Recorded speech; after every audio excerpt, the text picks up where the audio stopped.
And we are now recording.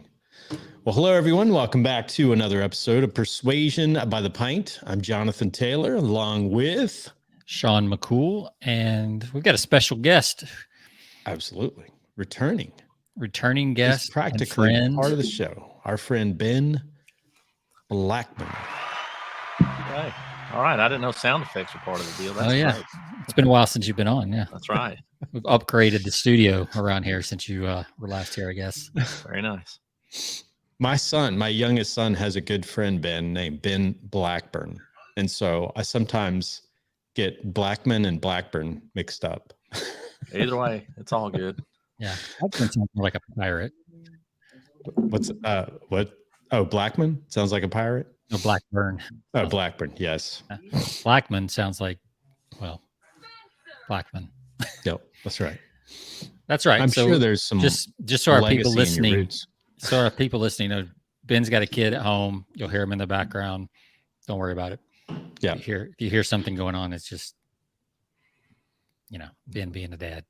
These are real people on a real show with real, stuff going on in life. So Ben's doing it all. He's a dad. He's a business owner. I mean, he does it all. Yeah, marketer. Got a dog. That's right.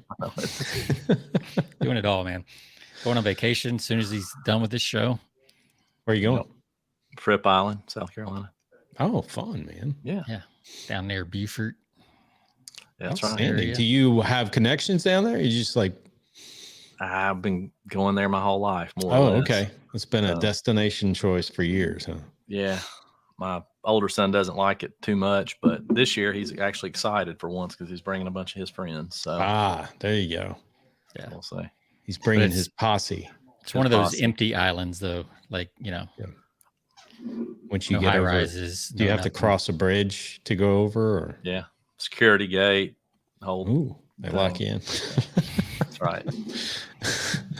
All right. Well, today we're going to be talking about Jason Aldean. He's a little bit controversial. We'll talk about is this controversy? Is it planned? Is it good marketing? What is going on with Jason Aldean? Is it just good message to market match? If you don't know what's going on, we'll tell you. And then we'll be talking about pickleball. I'm not sure why we're talking about pickleball, but Jonathan wanted to talk about it. So, it's only the fastest growing sport in the U.S. So and I had to find out why. Yeah. Because it's interesting. Yeah. What's going on that makes people want to. Because I thought for years, man, for the last couple of years, I thought this was an old person sport, but now I'm finding it's the people of all ages. And then we have celebrities and, sports celebrities out there that are buying pickleball teams. And, it's crazy how popular it's gotten. Yeah. There's a brewery here that we go to every once in a while. And they have a league, every night of the week, they're out there playing pickleball. They have courts at the brewery. Yeah. It's crazy, So I'll be interested to hear what the success is over tennis, games tennis has been around, but this thing is caught fire. So I was curious. So I dug in a little just to get some understanding on what they're doing to promote the pickleball brand. Yeah. And I think it lines up pretty well with Jason Aldean. Maybe finding your market to match, but maybe going a little further than that. And then interesting. I can't wait to hear what your research has uncovered. Yeah. So, well, let's talk beverages real quick. What you got over there today, John? Well, we'll let Ben go first. Our guest. Go ahead, Ben. Well, I'm show your tap water. I'm sporting two beverages. One, matcha green tea. There you go. Beautiful. Of course, with almond milk. I'm sure you knew that. Yeah, and then Pinto water. Okay. Pinto water. I haven't heard of that. I've never seen that brand. You've never seen Pinto, yeah. Yeah. Is it something special about it, or is it just weird name? I don't know. That's back in the day when I used to go to the Tony Robbins events all the time. That's what they had. So, okay. I've never heard of Pinto water. It says it's oxygenated. Oh, yeah. Well, that would be the O in H2O. I guess that's what I was thinking too. Hey, Yeah. I thought Hey, that what was if we pretty call- standard. Yeah, I thought that was kind of a third of the quality of water was oxygen. And But it also that's says a good lesson on marketing. it Start does say talking about things that are pretty common. it says there's no arsenic, so that's always a good thing. Oh, So, plus, I like mean, all the other waters have worried arsenic, about apparently. there you go. So what do you It's guys not got? we don't use rusty pipes and Wow. Oh, Pinta water. Okay, I'm Pinta. gonna have to go look that up. yeah, I have never in all the convenience stores I've ever been in. No, it's not. Yeah, in Now there. you'll see it in every is high store you go dollar. into. This is high dollar, man. Oh, You're not getting it. You better go to Earth Fair. Oh, Oh, okay. Whole Foods. So it's Well, not that at my explains it. local. Yeah, it doesn't appear in the local Stop and Stab. What about the fresh market? It's kind of, Yeah, actually, Fresh Market has it. of course, True. yeah, fresh market. would Okay. have it. All right, Jonathan, what do you have over there today? I saw you pulled up your beverage on the screen. So, Yeah, I've got a. It's called a Tank 7. Let me Tank add this. 7. Tank 7 by Boulevard Brewing Company. Hmm. It's hard to see that. Let me see if I can enlarge this. yeah, It is there you a American Saison Ale. go. Saison. Saison. Let's see. I don't know anything about it. It just the name looked cool. Tank 7. Yeah, So why not? I'm It like, probably okay, literally I'll came try from it. Tank 7 when they It's were an at the ale. brewery. Hey, what do we call Uh, this? Well, it came out of Tank 7. Let's just call it Tank 7. We're All right, running out let's of see what we names. can find out. It says, marvel at our distinctly American twist on a classic Belgian style, unveiling a surge of fruity aromatics and subtle spice, mysteriously mingled with big grapefruit, hoppy notes, and cloaked in elegant effervescence. All right. All right. Sounds kind of like a fruity beer. Great. Yeah. It's like IPA hiding as a regular Belgian. It's a beer. regular ale. All right. 8.5%. That's the only thing that caught my eye. So Cool. Yeah, that's Jonathan's standard. Is this above 8? I'm not 7 or wasting my above. money. Well, I'm going the opposite direction. 5%. I can get that with Bud. Yeah. Gosh, I'm way behind. I thought they were all like 3%. Oh man, no. So this was the remainder of my Shiner like variety pack. Is the one I didn't really want to drink, So, but here it is. It's the Shiner Light Blonde Yeah. at an embarrassing 4.2%. So my theory is that this is what when they clean out the tanks and they rinse out the tanks, this is the beer that comes out, with the water and the leftover beer from the good beers. This is what they bottle it with. It's like, well, why not? It's like All that was left Yeah. has gone into that. Remember the movie Twins with Danny DeVito and Arnold Schwarzenegger? Yeah.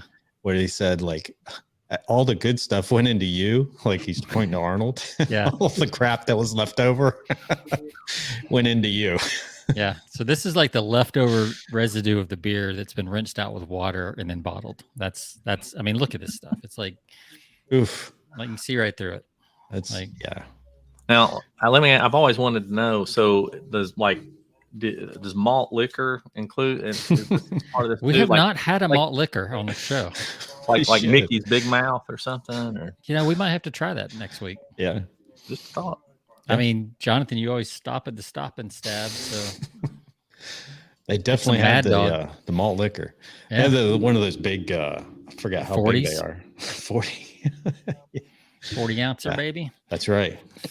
Yeah, I Pick think one I'll of pick those up a up. Mad Dog for next week. There you Mad go. Dog. Fruit Punch Mad Dog 2020.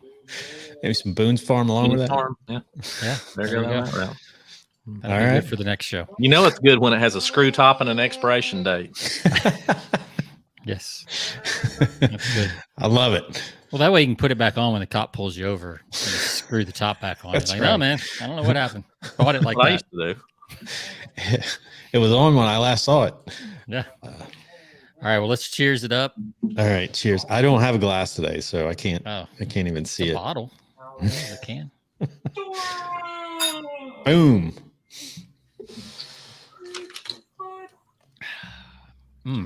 That is absolutely tasteless.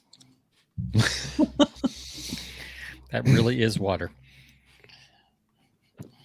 All right, give it a rating. This is going to probably be my lowest rating. I'm going to give this. Well, our guests go first. What do you rate your Pinta water or your matcha? I guess you can go with either. It does taste better than the water out of the sink. I can tell you that for sure. Yeah, especially if the lake's turning over. This, I'm telling you, this water is awful. So I would have to give it. I don't know. There's a scale 1 to 10. 1 to 5. 1 to 5. Yeah. Oh yeah. Well, I mean, if I compare it to that, I'd have to say it's 5. Oh wow. Wow. There you go. 5. Nope. 5s get a nice applause. Yeah. Even if it's water. All right. I'm giving mine a 1.5. Like it is flat and tasteless. That's all I've got. Yeah, close enough. Luckily, I brought a backup, so of last week's beer, so I'm still good. Okay. I thought you had like a fifth behind you or something. No. Okay, I'm giving this one. Man, this is really good. I'm going to give this one a nice 4.8, teetering on a 4.9. I'll give it a 4.85. All right, it's really good. Man, I love it. Boulevard Brewing's pretty consistently good. They've got everything I think we've had from them. Just spot on, solid, Pretty good stuff. Solid as a rock. All right, so do we want to jump into Jason Aldean or Pickleball first? Let's start with Jason Aldean. Let's spark some controversy. Okay, if we can. Are you familiar with the controversy, Ben? Yeah. All right. Okay. It's actually what we got? I like it. Yeah, it's catchy. It's definitely it's got a nice tune. Right. So 3 chord. What's the saying? 3 chords and the truth. There you go. So I posted on my Facebook page yesterday. I was like, what if Jason Aldean is just, he understands his market and he's just taking advantage and this is just purely a marketing play. Mm-hmm. Is that a possibility? Could be. It was quite interesting, the comments that I got. You had people that were like, no, he's from a small town. He's like, I was like, he's from Macon, Georgia. It's 150,000. It's not a small town. Sure. Yeah. Might live in a smaller town now is what I was informed by one of my commenters that, he's in a small town now. And maybe it's a little of both. Maybe it's like he understands his market and he believes this and he's going after it, but it goes to show kind of the big takeaway here is like, man, when you play on the edges, you just get the attention, right? It's kind of like we said about Joshua Lysick's book, so good they'll call you a fake. Right. Like you got to play on the edges almost now. It seems like the polarity, the extremes to really get attention. And that's what the song has done for sure. You got to invite the criticism and the haters in order to really do anything. You certainly can't be scared of it. Mm-mm. So, but what's the result? What's a number one song? I mean, he got canceled by CMT. And then he had a couple other artists step in and like support him, which, again, like I'm sure maybe they were supporting him. Maybe they're like, oh, I'm hopping on the coattails of this, Right. It's like, I don't know. Yep. And it doesn't really matter, but I think it's an interesting thought experiment, because you don't get to the top of any profession without having a little knowledge and gamemanship, right? Gamesmanship to get to the top. Like, no matter how pure your intentions are, if you're going to play at that level, you've got to play at the game at that level.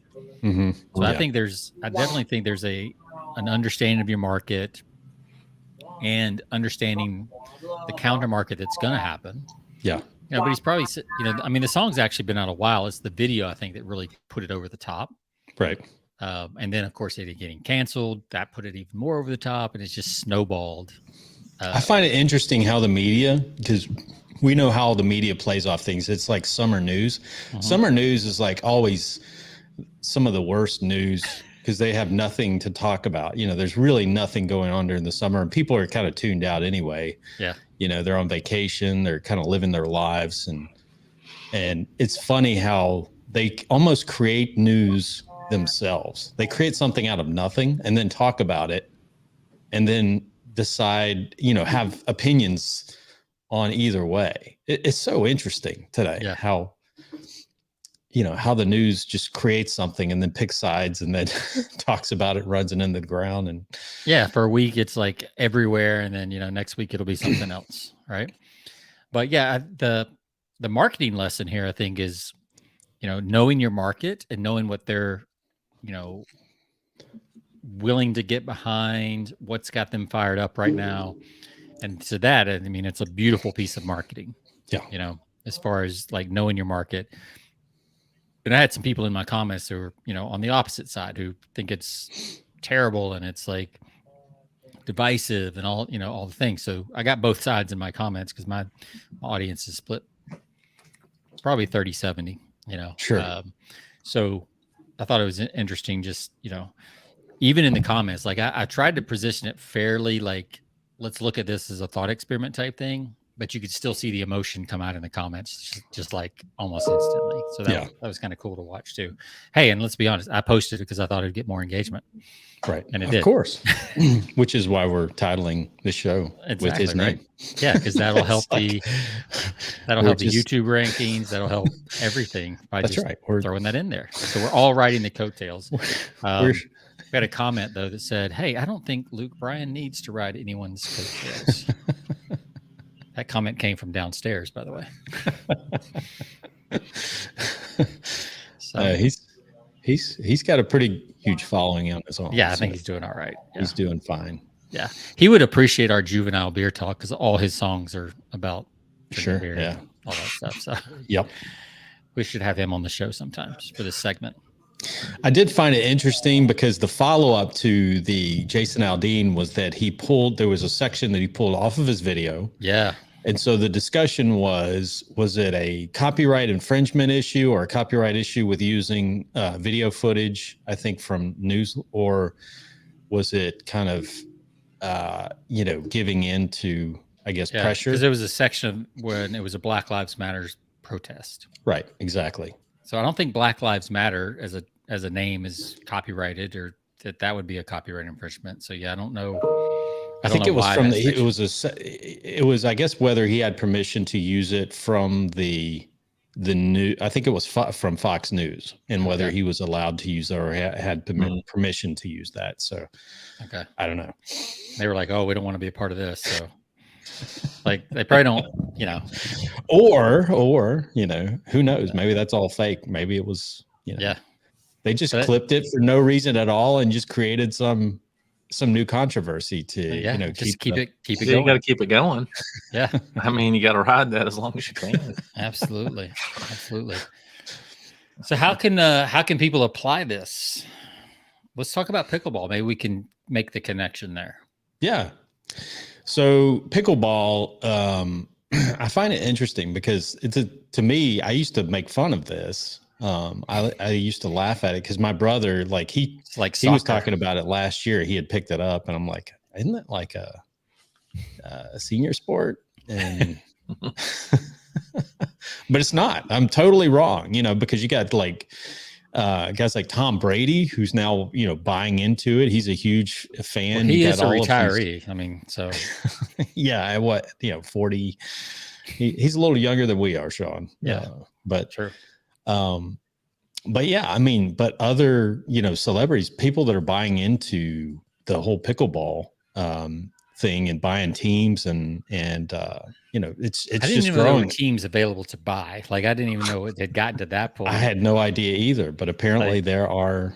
I knew there was little local leagues, neighborhoods, things like that, like Ben's kickball league and things like that. So maybe that's the next thing you should do. You do softball, you've done kickball. Maybe you should try pickleball. I did try one game. Did you? Yeah. So what did you think before we get into why it's popular? What was your take on it? Because I've never played. The only thing I did, Sean, was I just took a lesson, and it was me and a woman, somebody I didn't know. We both took a lesson at the same time. And in the beginning, it seemed a little complicated, frankly. But I think that had more to do with the instructor than anything else. And he was into it. I mean, he was into it. So anyway, it was okay. It's like I would do it again, But I used to like playing tennis when I was a kid and stuff a lot. Yeah. So, I'm trying to compare it to that versus kind of taking it on its own. And I think that's really what you kind of have to do is like, hey, Well, let's just, it's kind of between like ping pong and tennis, right? It is. Yeah, exactly. It's right in between because it's a smaller court Yep. and you're using a softer, it's almost like a wiffle ball that you're using with a little paddle. It's not a racket, it's a paddle. Yeah. But it's and the ball, the ball moves a lot slower. So I think, that was one of the Smaller comments. court, slower ball. Yeah. So, and that's one of the ways that they're marketing it. I think is the importance is like they're marketing it, this sport as one that anybody can jump into. Like you don't have to have, like to be a tennis player, there's a certain amount of, you have to have some, obviously some coaching to get into it if you want to play. Well, you both have to be good. Right. On tennis, you both have to be pretty good, or Right. else you're just chasing the ball all the time. Exactly. At least like racquetball, like it stays in the court, but with tennis, the ball goes over the fence, it goes 3 courts over, but exactly. But racquetball is a lot more expensive, to build a court than pickleball. Now they're just you can get 2 pickleball courts in one old tennis exactly. court. And most of the courts now, if they're tennis courts, a lot of them are putting a pickleball net, on the court that you can use to as for half the court. But and I think there's a level of frustration from some tennis players. Yes. Some pure tennis players about that. Yes. I've talked to a few. Which don't is all like the more it reason to want to play pickleball, just so you can irritate. There's your marketing right there. Yeah. There's your controversy. And here's the flip side to it. The it's coming out, and I don't know if it's targeted just to pickleball, but I think the medical association is coming out and saying, you got to be careful, all these injuries. And I think that plays into a lot of probably people with, at a certain age who play and pull, have, they, tear a meniscus or, what have you, when they're out there playing. But, that can happen with any sport. But it seems like pickleball has been targeted lately as kind of the, the one that causes the most injuries, which I don't think that's the case. Cause you can, if you can get injured from anything, but if more people are playing than any other sport, then you're going to have more injuries from that. Right. It's kind of like running. It's like, a lot of people get injured running because a lot of people run. So I was just looking this up. Let me add this to the screen for those of you watching on the videos. It's been around since 1965. See, I did not realize that when I was reading this. I was like, there's no way the sport's been around that long. 1965, like that's older than Ben. Was invented on a Bainbridge Island, a short ferry ride from Seattle, Washington. Well, that makes sense that it was invented up in Seattle. 3 dads, Joel, Bill, and Barney. Those were definitely dads' names in the 60s, right? Yes. Whose kids were bored with their usual summertime activities are credited for creating the game. Pickleball has evolved from original handmade equipment, simple rules, to a popular sport throughout the U.S. and Canada. So it's you can go to usapickleball.org if you want to learn more about it. There's the court dimensions. You can build your own court. Clothing, apparel, equipment, shoes. Look at that. We got Skechers, got some shoes.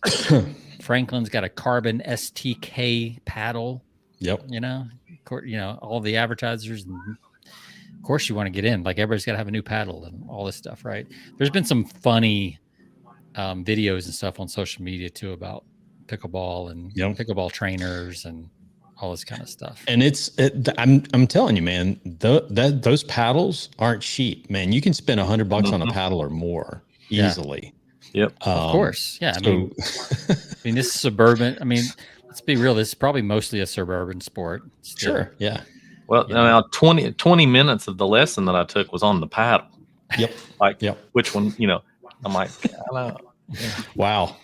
That's a lot of info on a paddle. Yeah. Out of a 30-minute lesson. That's right. So he was actually just a paddle salesman. That's what you're saying.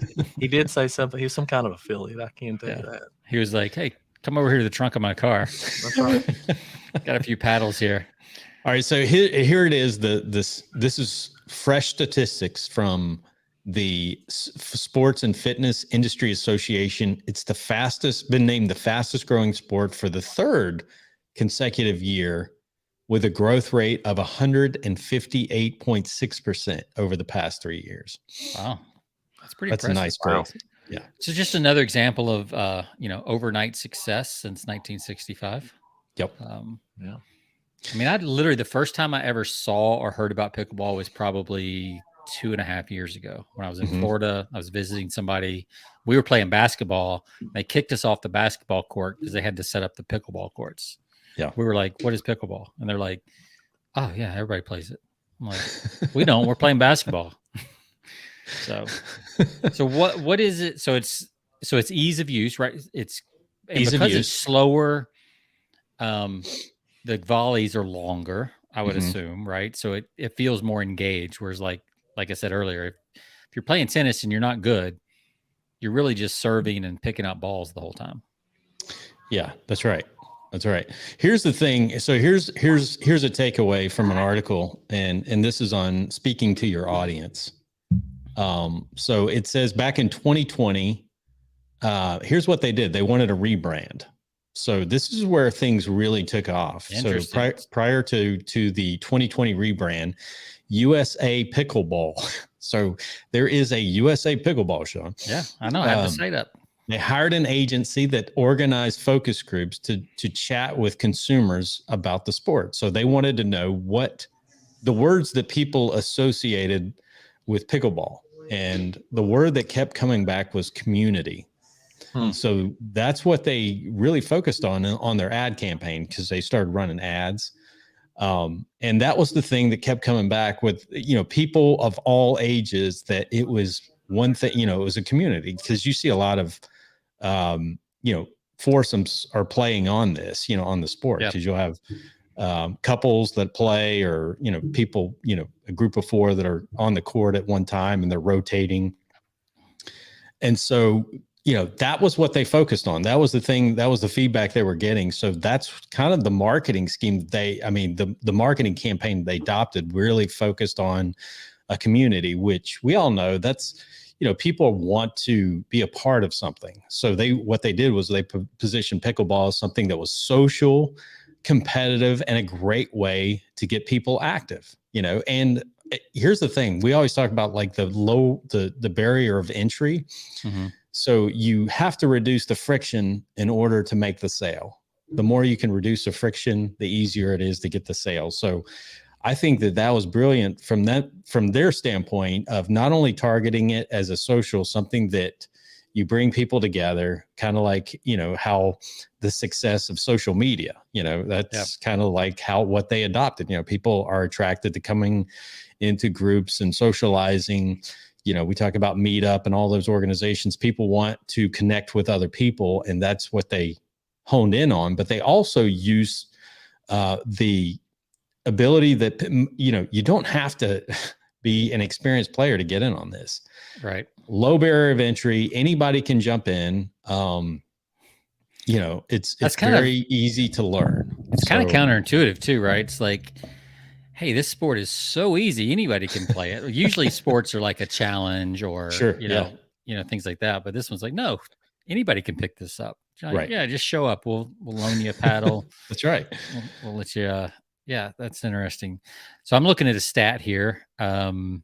It says there are nearly 8,000 known pickleball locations, with approximately 110 new locations added each month. Yeah, unbelievable. That's new courts being added every month. 110 new courts every month. That's almost as much as Starbucks franchises being added. Yep. Or Subways or Dollar General stores. Take your pick.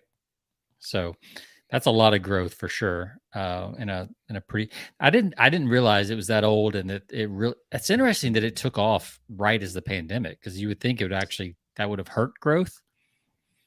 Well, people were wanting to get outside, I'm sure, because they were stuck at home and certainly looking to. And the net, I think they took advantage of that. Yeah, the net kept you 6 feet apart. So no, stay in that side of your court. So yeah, you didn't have to worry about that kind of stuff. That's So, right. yeah, that may have helped. Like people are at home, need something to do. That may have helped the growth. So interesting. They refreshed their branding. It says people want to be part of something that looks cool. So we wanted people to be part of our club, so to speak. We wanted people to be proud to represent USA Pickleball. That means a more concise name, cleaner look. So they kind of changed their whole logo. Image. Now I got to see what the old image looked like. Let me do a little I want to be a part of something cool. Yeah, don't we all? And then they use social media, which, in social media, you can create Facebook groups on this and create your own, local group. And I think it's just, it's a great way because it just adds to, it's like people want to commune or they want to get together and engage. And this is just like, you're adding that extra benefit of, okay, let's do it over at a pickleball court where, we're not going to kill ourselves. We're just kind of, it's like playing ping pong on a hard court, so to speak. It's like giant ping pong, basically, right? Where you're standing on the table. Yep. But I can tell you from experience, it's very addictive once you start playing. So here's the old logo right here on our screen, right? Yeah, kind that's of black lame. and white. That was in 2005. Yep. And then it was USA PA. Yep. This one. And then I guess the final version was this here, which looks much more like, so almost looks like an Olympic logo. Looks like a soccer ball. Yeah, it does look like a little bit like a soccer ball, but I kind of liked better having the paddle in the background. Yeah. Yeah. Because there's no paddle on this one. Nope. So, but it is a cleaner look. Yeah, it is. It is more modern, cleaner. So yeah, here's the whole history. If you want to do some research, you can go to usapickleball.org, history of the game. And I can only imagine, guys, what has spawned out of pickleball. There's probably people that are trainers, pickleball trainers. They're probably websites that, just membership sites. Yeah, maybe that's what I should do from now on. Be a pickleball coach. That'd be fun. Absolutely. Yeah. Here's the thing. You can be a pickleball coach up until there's a lot of longevity in that because people are playing into their 80s. Yeah. Yeah. You could be the wise old pickleball coach. Can I just interject something? Yes. That's totally off this topic. So since we've been talking, I have accumulated things from my son that he shouldn't be having. He's walking around with. So I've got a key to lock the door back there, my socks that he made me take off, a pin that he shouldn't have because he knows he'll, and then also the sunscreen, which he will spray all over the house until it's empty. Sweet. So, it's been a good call. I'm glad you're keeping busy while you're on. While you're a guest. He keeps you on your toes, man. That's right. Keeps you on your toes. Yeah. Well, let's. And I've learned a lot about pickleball all at the same time. I really that is multitasking. So I'm curious, Ben. So for those of you that don't know or don't remember, haven't heard the old episodes, so Ben is in ads management, does Facebook ads and YouTube ads, some Google ads, a little bit, mostly Facebook and YouTube, I think. I guess YouTube is part of Google. I'm curious, put you on the spot here, Ben. What are you seeing in the world of ads right now? Because this is just our random flight. So let's talk some shop about ads. Unless, Jonathan, you had any more fascinating stats about pickleball. I don't want to cut you short, but... No, I could talk about pickleball all day long, but I won't. He's into it. He is. That's good. But no, tell us what's going on, man. Give us the... He's got his Skechers on. He's ready to go play around after... All right.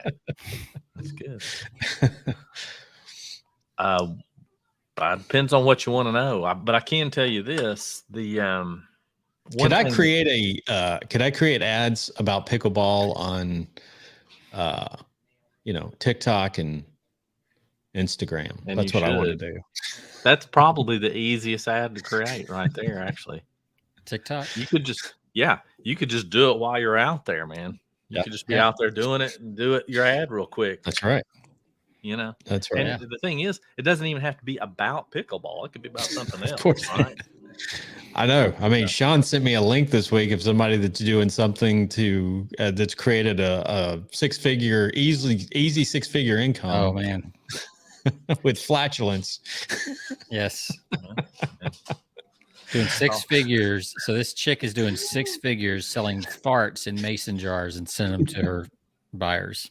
It takes all kinds. Yeah. I mean, wow. That's, unfortunately, I think the internet has created extra kinds.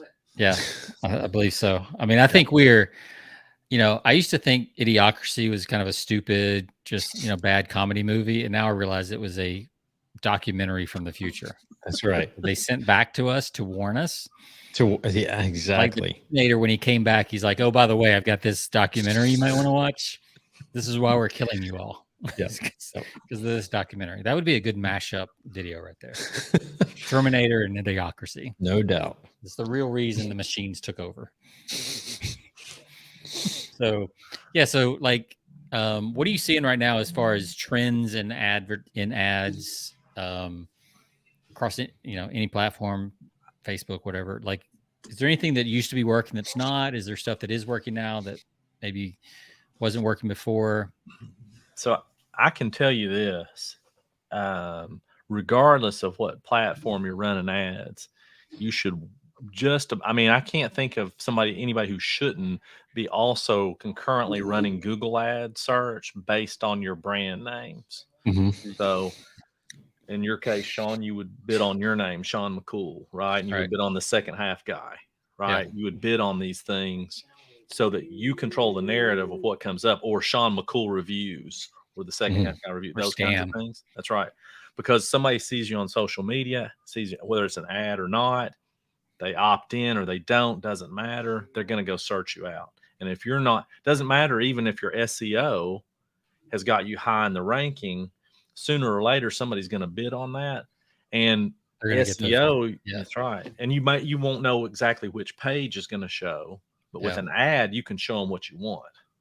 Interesting. Does that make sense? Let's say, I know it's going to vary widely, but let's say on an average person, maybe a coach, copywriter, whatever, not a New York Times bestseller or somebody that's speaking on stages a lot or events, so it's not somebody that's super popular. Like, how much is it going to cost them?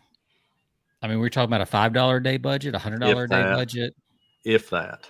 Just, okay. To put a little moat around your own name, if you're not super popular and you're just out there kind of doing your thing, $5 to $10 a day, you could protect that. That's right. And it's even more important when you're not popular, because each visit counts. I mean, each visit is important. Yeah. So, if you want to put out, like, a good thing to do is, if of course, it depends on what you're doing, right? But a good thing to have out there is like a long form blog post, right? Like a really long blog post that may have multiple, chances to make contact with you, whether it's opt in to your newsletter or book a call or whatever it is. So maybe several like embedded links that link to different things, kind of. That's right. Okay, cool. So yeah, I think who is it, Content Mavericks or somebody like that? They talk about these long form, like skyscraper posts, like 1,200 words, to really, send people in different directions or kind of make your case for whatever it is. And I would keep it simple, and that's true. You can do that. Make it long as it's interesting, right? I mean, copy applies. You can't just make something that's not applicable. You can't do like we did in high school and be like, very, very, very, very, very, very, very good coach. That's right. And actually, that's probably a good ad. Now that I think about it, if you wrote an ad that did that, especially for like our age. That's right. Yeah. Like that would be funny. This is a very, very, very, very, very, very, very, very, very, very, very important ad. You said, thanks to my English. Yeah, I had to get this ad to 250 words. That's right. They told me that was the number. That's right. So here we go. So have there been any changes, like I know with Google, with the new analytics, they've gone to like this G4 thing. I don't know if that's played into, advertising and how that affects, but party like a G4. Oh, that's a G5. Yeah, I know it's been a headache kind of, updating, things to, because I think of that, you had to do it as of last month, right? You had to switch that's over to right. G4. So what is that? I'm not even familiar with that. I don't It's even know just what's their going new on. version of Google Analytics. Oh, okay. Yeah. They're most updated, but it's been around for a few years. It's not really new. But that's pretty interesting though, that for $150, or less, because if nobody's searching your name, you're not going to pay. That's right. That's the key to it, where you're paying per click, literally on that. Unlike, say, if you're running a Facebook ad and trying to get somebody to opt in, you're not paying per click. You're paying per every time the ad is shown, Right? Every 1,000 times. Yeah. Hold on, somebody's calling for me. Oh, by the way, Jonathan, I noticed that you're in my memories on Facebook. Sweet. Post came up about your selling on the Green Book. So you were doing something with it 4 or 5 years ago. I guess you're relaunching it or something like that. Yeah, we had a second edition, which I do plan a third edition at some point. Golf changes a lot, and like you need a live golf edition. I know. I'm gonna fly over to Saudi Arabia next year. Can you not do that with pickleball? Selling? Yeah. Oh, pickleball on the pickleball. No, that's too broad. Selling on the pickleball court. That would be I haven't good. gotten any CEOs on a pickleball court yet. Oh, they're out there. You just possible. don't know about it. That actually, that'd be good. You should take advantage of that trend for sure. Selling on the hard court. Selling on the court. You just copy and paste all the text from your current book. That's right. Put it into AI and say, change the word golf to pickleball. You'll have the whole thing done in like 10 seconds. It might work. Of course, there's not many opportunities. Golf, you're kind of sitting next to each other, as you're riding in the cart. Pickleball, you're right across from each other, and you're actually, the other person's like absolutely the enemy, and you're trying to beat them, or maybe not. But it may give you a chance to, kind of let them win and, make them feel good about it. Maybe it's between like matches if you're in a league. Yeah. You're sitting around between matches. That's the time you would do it. See, this is important information to know. You should publish the book. Like, we need to know this. So back to the ad. So we spend like, put a budget $100-$150 when you're starting out. You probably won't even hit it. So that's a good tip. What else are you seeing out there as kind of trends or either old stuff? I think you and I talked about like some stuff that was getting approved now that didn't get approved 2 or 3 years ago. Yeah. Like it seems like they're a little bit more lenient on Facebook, for example. That's what happens when revenue goes down. They got to make it a little easier to get things done so you can, have more ads out there. That's true. One thing that I think is kind of nice, which if you're not running a lot of ads, you may not realize this, but it's a little easier to do the setup now. There were a couple extra steps that now you don't technically have to do to get as good of optimization with your ads. I'm talking about Facebook. Sorry, let me be clear. Yeah, on Facebook, you don't have to do. There's a couple things you don't have to do now, and you can still get the results you were going to get anyway, which is kind of nice. Such as one of the things is they had this thing called aggregated events, and so there was an update with Apple's operating system that kind of forced Facebook to make it. They had to change how they were doing things, and it caused us as advertisers to do a couple of extra steps, and one of them's called the aggregated events. Well, now you don't have to do that. You don't have to know what that is. Cool. So that's gone. So the way that you if you were running Facebook ads, 5 years ago, the setup's about the same. So there's a lot of people out there saying that, broad targeting versus like picking a bunch of selects, like really dialing in your avatar, like, age, all the different things you could pick. What's kind of that look like these days? Like, is the algorithm smart enough to just do broad targeting and let it go? Or like how fine-tuned should you try to target? The more money you have available, the more you can do broad targeting. So if you're operating on a small budget, and we'll define small as anything under than say $5,000 a month. Okay. Okay, let's just say that's what you're operating on. You probably don't want to Ben leave plays it with the big boys. well, that's not, but I know that's small budget, but yet, to an entrepreneur or a solopreneur, I should say, you probably don't want to leave it up to the algorithm to figure it out. Okay.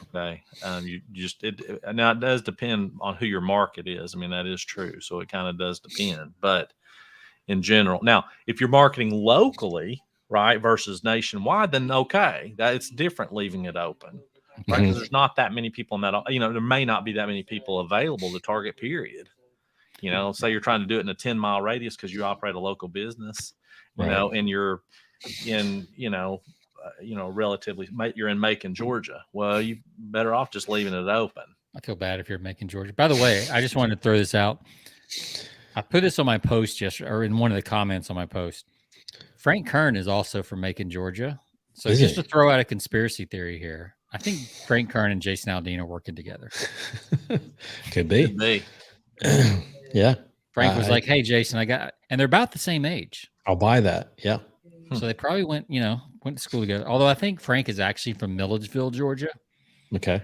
But he went to Macon because it's a little bit bigger, and he didn't want to admit he's from the same place. That's pretty close. It's only like 45. What is it? 45 minutes. Yeah, but Milledgeville is the state insane asylum. So it's got some baggage with it. Yeah. So I think he bumped up to Macon when he got big time and went out to LA, Laguna. So but that's my theory, is they're working together. I'm just throwing that out there purely as conspiracy. I don't think that dot's close enough, man. It doesn't have to be close. It just has to be somewhat logical. It's false logic. That's how you sell stuff, man. Well, yeah. I mean, that's how conspiracies work. You just it just vaguely needs to be tie something enough together. True. Yeah. That reminds me of the movie Shallow Hal, where Hal is trying to talk to the girl, and she says, I work helping, people, deaf people. He goes, "Oh yeah, I used to know a blind guy." There's no dot. Then you watch the most obscure movies of anybody I know. Was that not only do you watch them, you memorize lines from the most obscure? I can't help it. I just seriously, it's just awful. What was the name of the movie?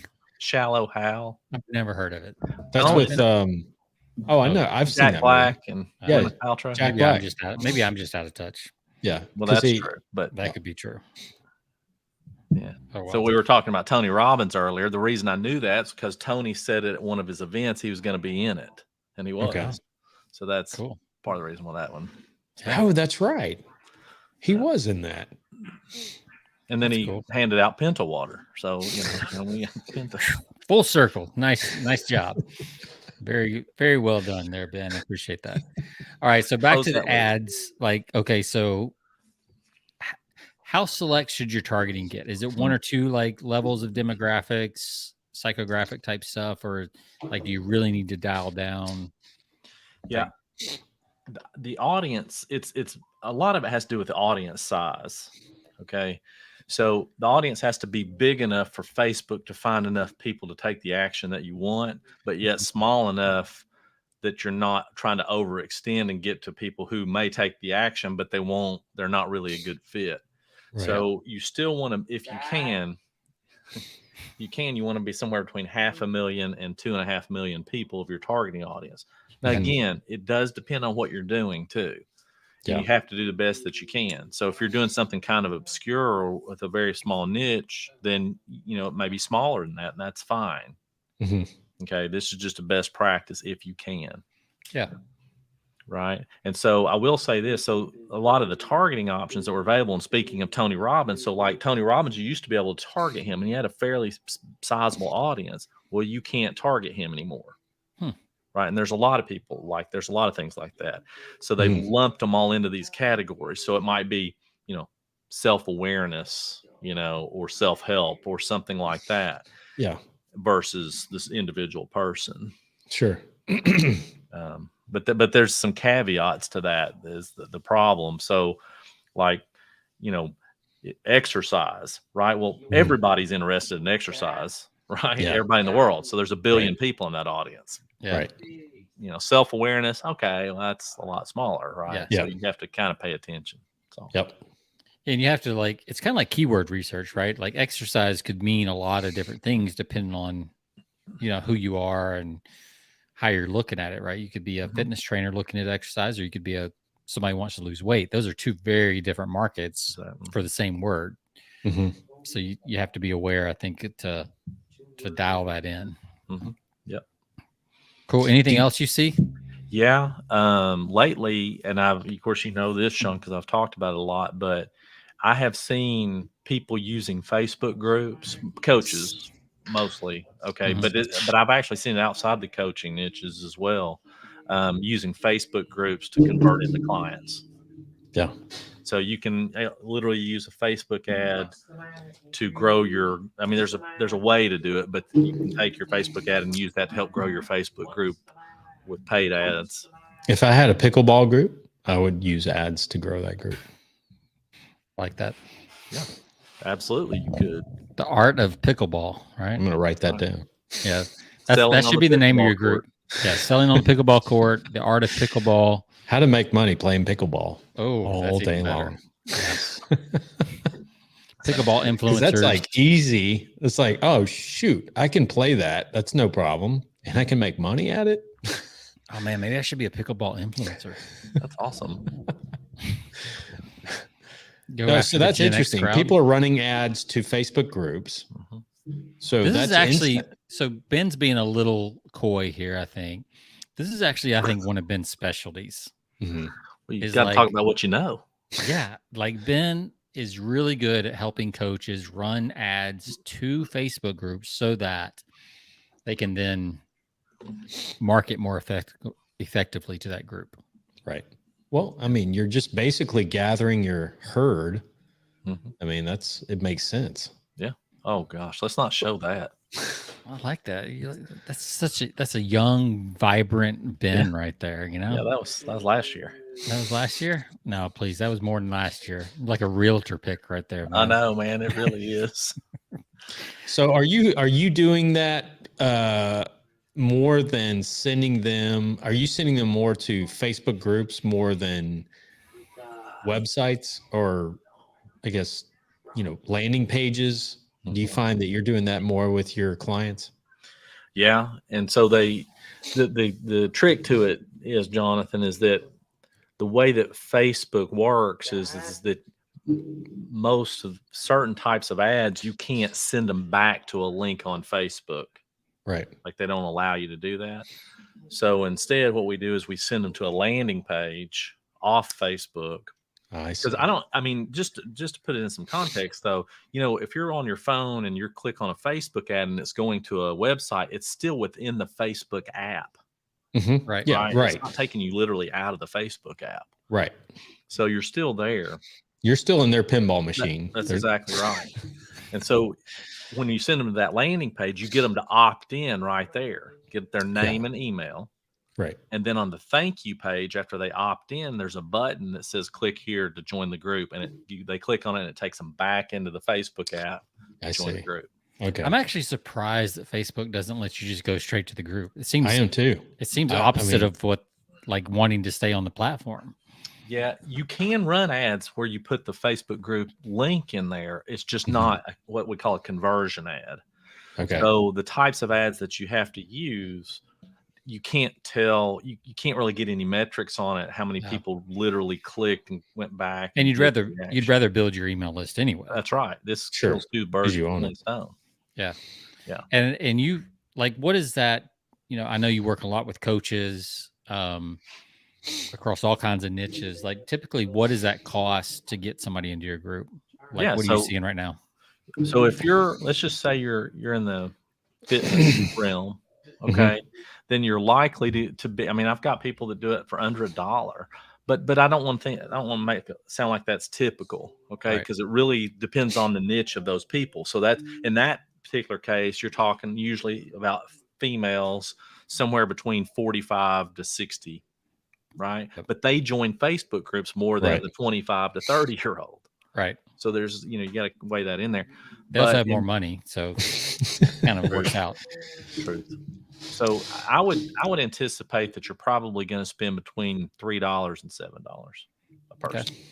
Which, if we go back to the kind of the standard of, if you get somebody on an email list and you do a good job of marketing, that name is worth $1 per month, over the course of their lifetime with you on your list, then you can make that back. And, if you have a decent set of offers and things like that, you should be able to make that money back in 3 months, 3 to 6 months. I can tell you another little metric that might be helpful.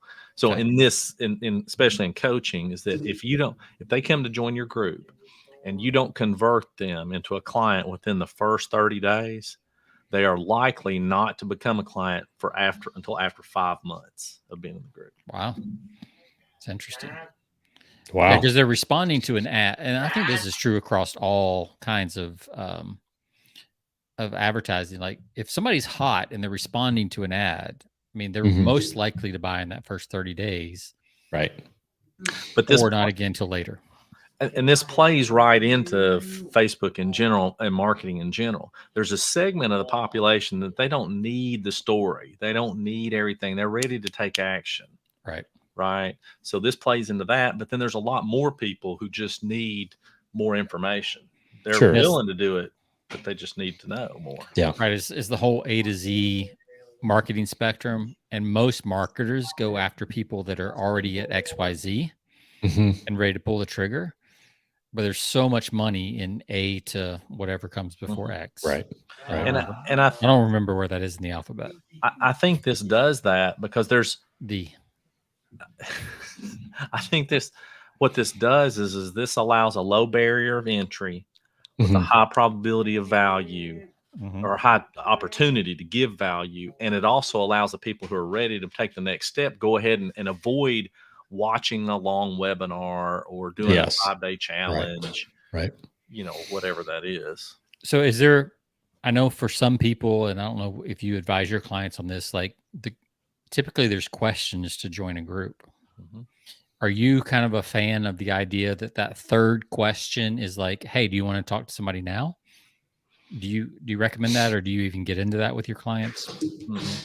Yeah, we usually don't suggest that because I haven't seen it work very well.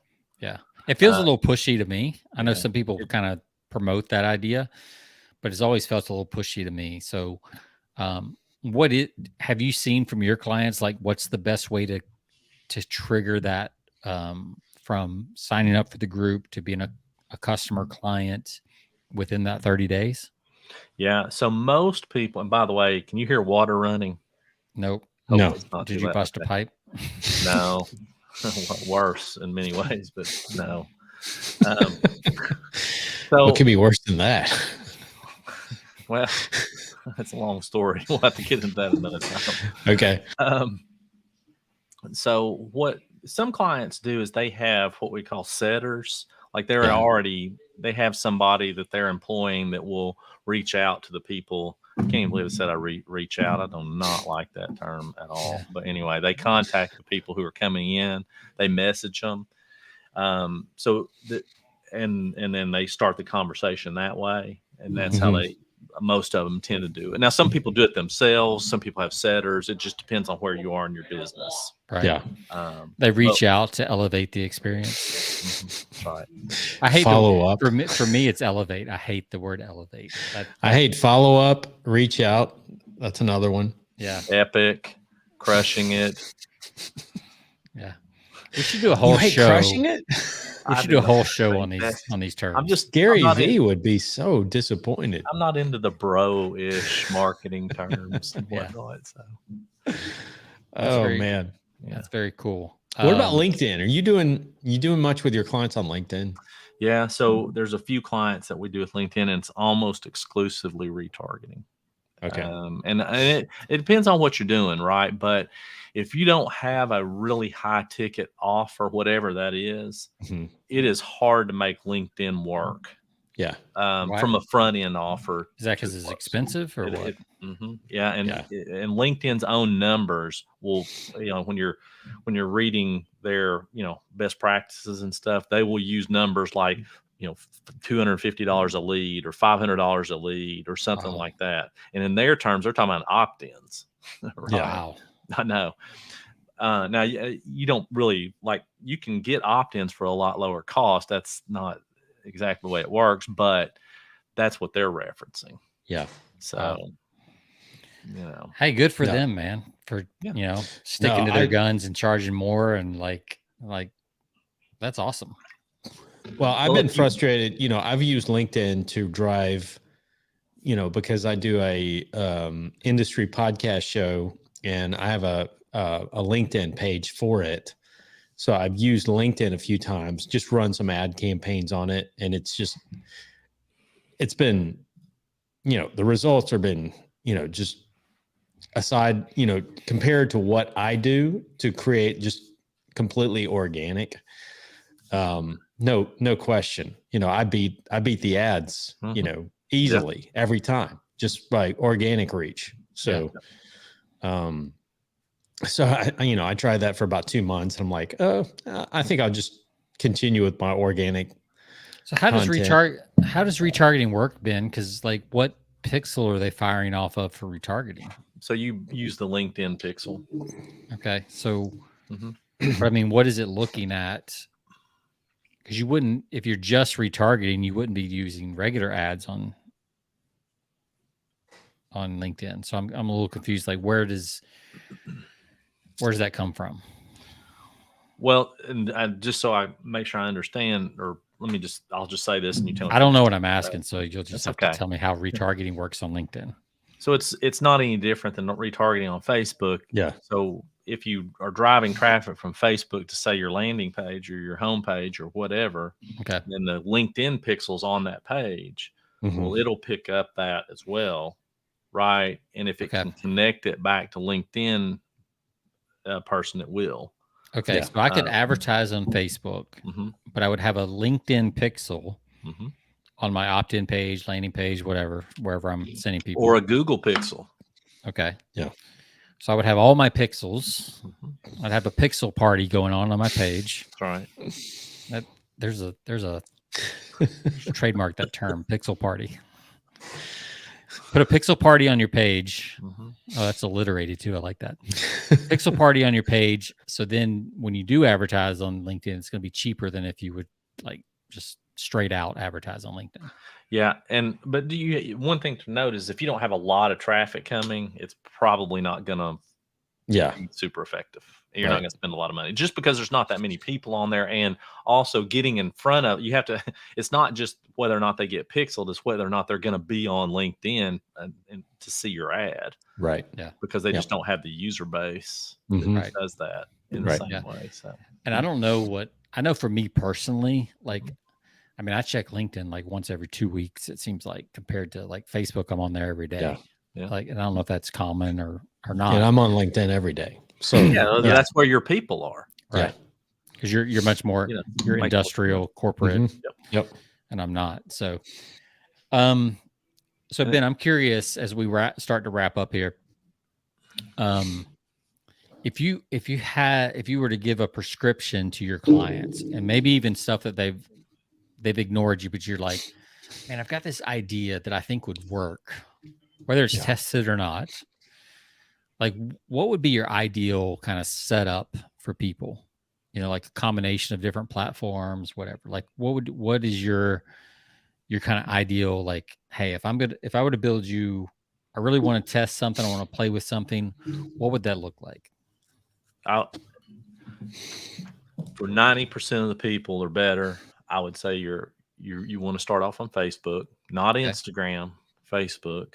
And the reason I want to make that distinction is because Instagram is great if you're selling socks. Yeah. Right. And it's good for retargeting, but initial traffic is tough to get them to convert. It just doesn't work in the same way. And I really believe that it has to do with the copy, because in Instagram, you're not used to reading the copy. You have to do it all with the image. Right. Right. That's what has to drive me in. But in Facebook, people are used to reading the copy. Yeah. That makes sense. So that's the best place to start. And you can test it a lot faster than you can, say, YouTube, right? Because if your YouTube video is not working, well, then you got to go back and you got to re-edit and blah, blah, blah. It's just not an easy thing. Yeah. And and your audience is on Facebook. I mean, I hear that all the time. Well, my audience is not there, or they're not, and I'm like, they're there. I mean, whether you want them to be or not, they are. Yeah. So, yeah. So start with Facebook, and then what? Like to a landing page, to a opt-in page, like what do you? One or both a landing page, opt-in page. Yep. Is Threads this new copycat of Twitter? I'm sorry, X. Yes. It's X. So are they doing are they doing ads on this Threads platform now, or No. is that? I mean, it's not a placement yet. Okay, that you can see. Gotcha. There will be. It's coming, I'm sure. Yeah. But I haven't even heard the word Threads in like 2 weeks or whatever. I know the day after it came out. I'm not sure anybody said anything about it. Big launch, and then it just fizzled. It was like, dude, it's the biggest launch ever, right? It's 100 million people in a week. But I mean, Ben and I were talking about this earlier. It's like, I think people were just grabbing their username, right? Yeah. I mean, I think that's what happens on social platforms now. Is you're like, oh, let me grab my name. Yeah. And then, I'll try a couple things. And if I don't get, if I'm not immediately a millionaire, then I'm just going to go back to what I was doing. Yeah. I can't imagine you imagine like that transition from people that are typically on Instagram where most of their content is image based or, video based. Yeah. And they move to a platform that is text based. Text, yeah. Or it's some images. But feel is totally different. Now I like Twitter ads, just so you know. Oh, I like them. I like Twitter as a platform, or X, but because there's a lot of discussion. But the same people, I don't think it translates the same on Threads. I don't think it did. If I was, I mean, just let me say this about just from an ad platform standpoint. Like if I was thinking about, I wanted to advertise on Instagram or, I would rather do TikTok. TikTok ads are great. Yes. There's really a lot. Why do you say that? There. Well, it's because they have a very powerful algorithm. Mm-hmm. So their targeting isn't quite as good as Facebook, but they don't have the numbers just yet.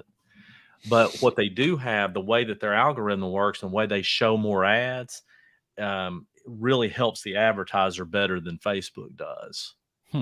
Facebook will show a lot of, sometimes you get random stuff and TikTok doesn't. Like if you go down a rabbit hole, that's what you're going to see.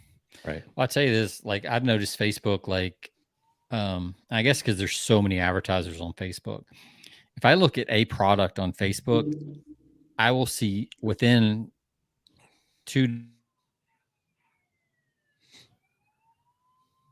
that person, within 24 hours. And then all of a sudden my whole ad feed is competitors of the original product I went and looked at their website. Mm-hmm. Yeah. And it almost gets like saturated and overwhelming at that point. Mm-hmm. I guess that's because everybody's targeting each other. Mm-hmm. But it's kind of annoying actually. It's like, okay, because a lot of times I've already bought from the one client, like the one place. And now all these other people are vying for my attention. I'm like, yeah, but I already picked my supplier. Like, you missed the boat, buddy. Right. And they, for all you know, they're sharing pixels and stuff. Yeah. I mean, we don't even know what else going on behind the scenes. Yeah. So, It's like Jason Aldean and Luke Bryan. Like that's right. It's all the same pixel. Yeah. Frank Kern. Yeah. Yes. Yeah. This whole thing. Frank Kern. Yeah. This whole Jason Aldean thing is just a way for Frank Kern to build his Facebook pixel. Now that I would believe. I really would. But anyway. So, all right. Anything else, Jonathan? Been? Can I just want to say one other thing, Jonathan, just regarding because you were asking about Google Analytics 4 and all that stuff. So just so you know, I mean, you don't need Google Analytics period to run ads and to track. Yeah. Right. Okay. You can pick your battle with that. You can either use Google Analytics 4 or you can use Google's remarketing stuff. I mean, whatever you want to do. So keep it as simple as possible. Whatever makes sense to you the most, use that. Okay. And then, get fancy later. Yeah. Well, Ben, how can people find out more about you? They can catch me at ben@onefocusmarketing.com. That's your email address? That is my email address, my personal email address. Very nice. Yeah. All right. I like that. You also have your your website that you don't like? Let's not talk about that. Okay, I'll pull that away. But is there anybody that's not working on their website? I mean, that's the thing. I know, else- like when websites came out in like 95 or whatever, like there was this kind of thing that like, oh, once you build your website, it's done. Like you're there, and now it's like constantly, It's never done. Yeah, it's Always. Yeah. It's like everybody your thought it was house. gonna be just It's like a always done. brochure. It's like, oh yeah, here you go. But yeah, it's nonstop updating Always. your website. Yep. So you need to update your website. It's true. So yeah, It's one true. Ben. That's He's very B- consistent in his brand, though. I like that. Yeah, Ben O-N-E. BEN at OneFocusMarketing. Yeah. That's right. .com. Yep. .com. Good stuff, Ben. We should have started out with your stuff first. Well, Hey, we that wanna- was kind of interesting though about the other stuff. I thought. yeah. I mean, we rewarded the people that stuck around. Here's my takeaway. Keep it simple. Like, would you agree, Ben, that we talk about, and I have to go back to pickleball because I'm going to go back to pickleball, but you have to create as little friction as possible in your market, right? Make it simple. Yeah, I would say keep it simple, Mhm. but at the same time, don't be afraid to ask them to jump through a hoop. Okay. Okay. In other words, if you know that you're never going to convert people who don't give you their phone number up front, then there's no sense. Sure. Just Yeah. go ahead and ask for the phone number. Then be willing Even to though- pay more. Yeah, even though it'll suppress opt-ins, Yeah. like ask for it. Yeah. Right. Yeah. I mean, adjust Yeah. your numbers. Make them buy the fancy paddle That's right. That's right. and the shoes. Yeah. And I And get them into a Facebook group. I love that. Get them into Facebook groups. I've also been a fan of on the opt-ins when you click to like a pop-up comes up that Mhm. has like them selecting an option and then going to give their name and email. Mhm. If that makes any sense, like when they go to a page and they click on, yes, I want to get this thing, say, great. What industry are you in? This one, or this one, or whatever it is right there. And then the next page, the next little pop-ups gives them their name and email. So that way you're getting just a little bit of additional information from them. And it's not like you're hammering them with a bunch of questions. Yeah. That's So, good. Yeah. That's, I wish I had thought about, I wish we had done this before. I was on a marketing. So I got sucked into being on a marketing committee for a trade association about 6 months ago. We do these marketing calls once a month, and we had one earlier today. I wish we'd done this beforehand because, they're creating, their strategy is creating a platform. It's an industry. It's a association website. And what they're doing is trying to build leads. They're using a company to build leads, to grow leads, through obviously paid ads. And then what they're wanting to do is take those and then filter them out to to a lot of the companies who are association members. Like, hey, you need this. So obviously we were talking about during the call today, we were talking about capturing that. Why, it's so important to capture that. People come to this association, page where you're giving them a ton of information and some value. But if people leave, even though if you've redirected them or if you have links to association members that can help them, if they click that link and leave, and then somehow just don't do anything, you've completely lost that. So, I mean, I was encouraging them to obviously capture as much as possible, capture those. But also I love the fact of getting them in groups. That's one thing that they should be doing. Even LinkedIn LinkedIn has groups. You could do a LinkedIn group. You could do That's LinkedIn right. groups. Yep. Right. And you could use the same strategy. You could actually use the same strategy targeting people on Facebook to a landing page to a LinkedIn group. Right. Yeah. Instead of saying, hey, join this Facebook group, you can say join this LinkedIn group. Yeah. Wow. Same thing. Ninja stuff right there. Yeah. I like that. All right. Well, that's a good Good stuff. That's a good episode. Thanks, Ben. Right there. Yeah. Very good. One Focus Marketing. Ben, thanks so much. Appreciate you joining us again. We need to do this more often, for sure. Sounds good. Enjoy your vacation. How All long right. are you going to be gone? A week. Man, that's nice. Uh-oh. I'm going to have to jump up, guys. All right. See you, See buddy. ya. Bye. Take care. Good stuff. He's not going to turn his video off. He's just Or going to we walk can out of the just- chair. We can just kick him out. There we go. There we go. Good stuff, man. Yeah. Fun to have him on. Ben is very laid back, but I mean, the dude knows like his Facebook ads and ad strategy. He's been doing it a long time, and like been he's doing it a long- behind the scenes on some Yeah. very well known coaches. Yeah. So you should definitely Russ check him Ruffino. out. Is he still working with Russ Ruffino? I don't Ben, know. just I don't think so. nod your head. Okay. Because I've been seeing Russ Ruffino. He works ads. with a lot of people who went through Russ's program. Okay. I Gotcha. do know that. Gotcha. So Because I've been noticing the Russ Ruffino ads pop up more and more lately. yeah, I'm actually knocking that off for a few clients right now. So Are you? yeah, just that whole. He has been the most consistent marketer of the last decade for sure. Yeah. Like he has not changed his strategy at all, and it's just, I mean, the dude's he's pushing 85 million plus over the last 10 years. So like, Yeah. Y'all might want to look at on YouTube Justin Brooks' take on Alex Hormozzi's funnel on ad skills. It is very good. I mean, it is everything he could find basically drives to this simple opt-in. Okay. And I mean, I'll find the link or something, but we should try to It's get on- Justin Brook on. I don't know if he. Yeah, I think we could. He's a local guy. He's over here in Yeah, that's right. He moved he's up to in Tennessee. He got, Elizabeth. yeah. he got tired of hurricanes and moved up to Tennessee. Yeah, we can get him on for sure. Cool. All right. Thanks, Ben. Appreciate All it. right, thank you. Enjoyed it. Enjoy your vacation. Have a great time. Thanks for Relaxing having me. time. Okay. I'll Don't talk kick to y'all any later. sea turtles, man. Yeah. Okay.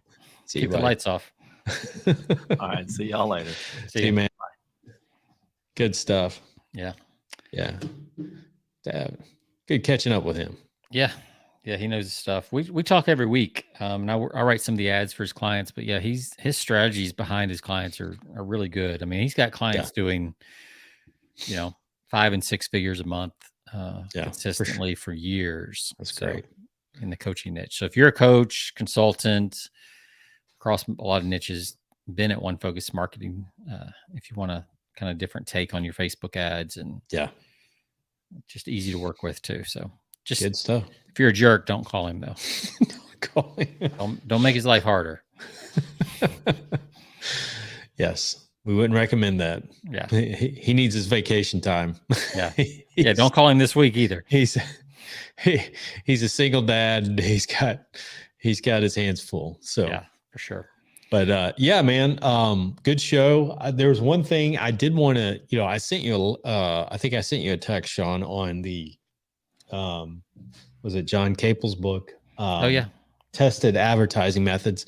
We won't touch on that today, but maybe next week. There's some really, I mean, that's not a new book by any means, but I was going through it this week and pulled some gems from that book that I would love to share, and maybe next week on the show. So yeah, let's do it. I'll I had a move plan, so I packed up a lot of my books. So I have to, and the move didn't go through, so I have to unpack that one and pull it back out. So I'll send you a few excerpts from that I want to hone in on. One particularly for how to write an ad for a book or a booklet.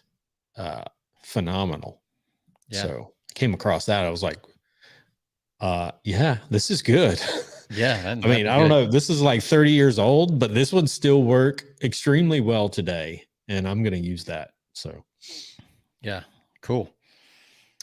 All right. All right. So we'll see you guys next week. You can find us persuasionbythepint.com. You can find us on all of your social media platforms. You can find us at YouTube, Stitcher Radio, Spotify, iHeart, you name it. Sean, we'll see you guys next week, man. All right. See ya. See ya.